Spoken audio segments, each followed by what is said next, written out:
آپ مہمان اور میزبان کو ذرا اس کا اندازہ لگائیے.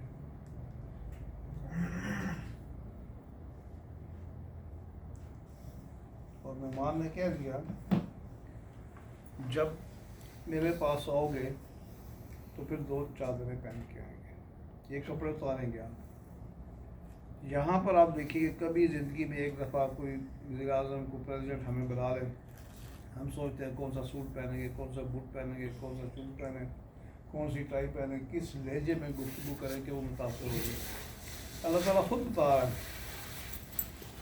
کہ یہ کپڑے اتاریں گے، 2 چادریں پہنیں گے جس کو احرام کہا جاتا ہے، اور پھر میرے پاس آئیں گے. اور جب آپ احرام پہنیں گے پھر کچھ پابندیاں لگتی ہیں جو کہ بڑی حیرت انگیز پابندی ہے کہ احرام میں آپ کنگھی نہیں کر سکتے، آپ نہا نہیں سکتے، آپ خوشبو نہیں لگا سکتے، آپ اپنے جسم کا کوئی ناخن نہیں کاٹ سکتے، کوئی بال نہیں کاٹ سکتے، اگر کہیں پہ میل لگ جائے میل بھی نہیں اتار سکتے. آپ سو گئے احرام میں، اٹھیں آپ کو گرد آ گئی، آپ گرد بھی نہیں اتار سکتے. آپ کا احرام میلا ہو گیا، کچیلا ہو گیا، اس کو نہیں چینج کر سکتے. ہاں اگر ناپاک ہو گیا، کسی جگہ پیشاب کا قطرہ لگ گیا، کوئی خون کا قطرہ لگ گیا، اس حصے کو صرف پانی سے پکڑیں گے، سر صاف کر کے چھوڑ دیں گے. اگر کوئی چادر گم جاتی ہے پھر آپ چادر نہیں احرام کی لے سکتے ہیں. اگر احرام اتنا پھٹ چکا ہے کہ آپ برہنہ ہونے کا خطرہ ہے پھر آپ چینج کر سکتے ہیں، ادروائز چینج نہیں کر سکتے. اگر آپ کے چہرے پہ کوئی میل لگ جاتی ہے، کوئی شوربے کا نشان، کوئی پینٹ کا نشان، کوئی اور نشان، آپ نہیں صاف کر سکتے. آپ وضو تو نارملی کریں گے لیکن اس کو مل مل کے صاف نہیں کر سکتے. یہ ساری پابندیاں آپ پہ لگ جائیں گی جب تک آپ احرام میں، یاد رکھیں.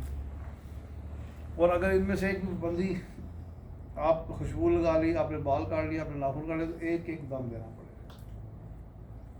ایک ایک دم کا مطلب ہے کہ دم کسے کہتے ہیں کہ ایک بکرا خریدیں گے وہیں پہ حدود حرم میں، اور وہیں پہ قربان کریں گے، ذبح کریں گے، اور گوشت بھی نہیں کھا کے آئیں گے.